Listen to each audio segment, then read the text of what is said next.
God is good. The will of the Father. Yes, I will. Yes, I will. The will of the Father. Malakas na palakpak sa gusto yun. Hey!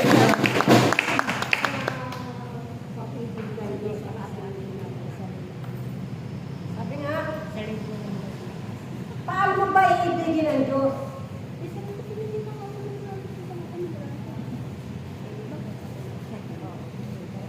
Amen ba?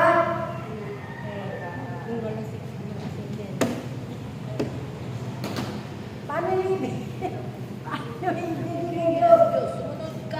Kasi, sabi nga ng aking, yung dalawang Lalagay mo yung balat. di ba? Yung balat ni Sabi brother. sa unang utos ay, ibigin mo ang Panginoon ng buong pagmamahal, di ba? Buong pag-ibig, buong isip, buong kaluluwa, buong lakas. Amen? Amen. At ang pangalawa, ibigin mo yung kapwa. Kasi nga merong katanungan eh. Paano mo bang maiibig ang Diyos? Diba? Sa utos niya. Kasi Basta gumawa ng sa pamamagitan, hindi lang puro sa pagbibigay, pagsunod sa kalooban ng Diyos. Amen ba? Amen. Sabi nga eh, oy, akin na. Bakit andito? Ito talaga. Nakaano sa... Oh, hindi ba?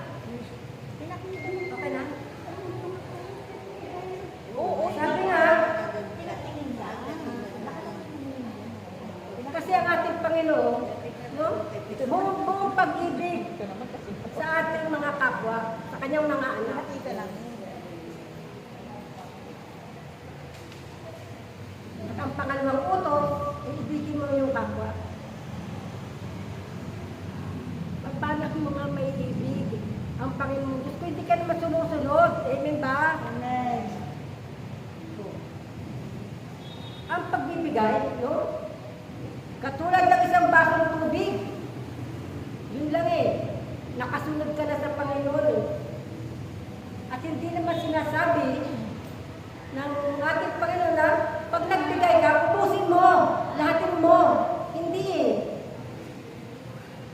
Hindi. Magbigay ka, yung naayon lamang sa iyong kalooban. Amen ba?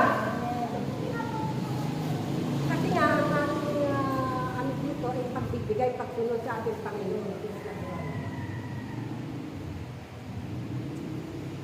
Ang ikalawang utos naman, yung ibigin mo yung sarili para maibig mo rin ang iyong kapwa.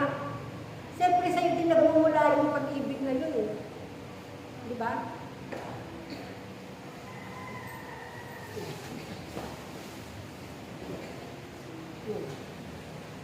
Pag may lumapit sa'yo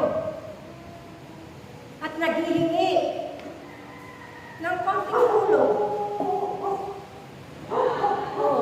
maraming paraan, hindi mo man siya mapagbigyan. Kung wala kang pinansiyal, mga kapatid, tandaan natin, panalangin, pwede ka na rin nakasunod. Ipanalangin mo yung kapwa. Kasi parang may kalakapin yung ano mo sa sarili mo eh. Pwede ka rin mag-ayuno nang dahil dun sa kapatid mo na nangangailangan ng tulong. Pwede yung kapatid, wala kang maibigay eh. Ibigay mo yung naayon lamang sa kalooban mo. Amen ba? Amen. Kasi alam ng ating Panginoon yan, na wala ka, nahingan ka, eh wala ka naman din maibigay. Panalangin mga kapatid, nakasunod ka na sa kalooban ng Diyos. Amen ba? Amen. Palakpakan natin ang ating Panginoon Diyos. Halimbawa, nakita mo yung kapatid mo, nagugutom. Humingi sa iyo, kapatid, baka meron ka dyan, nagugutom ako. Diba? Oh, ang natitira mong pagkain ng isang gatang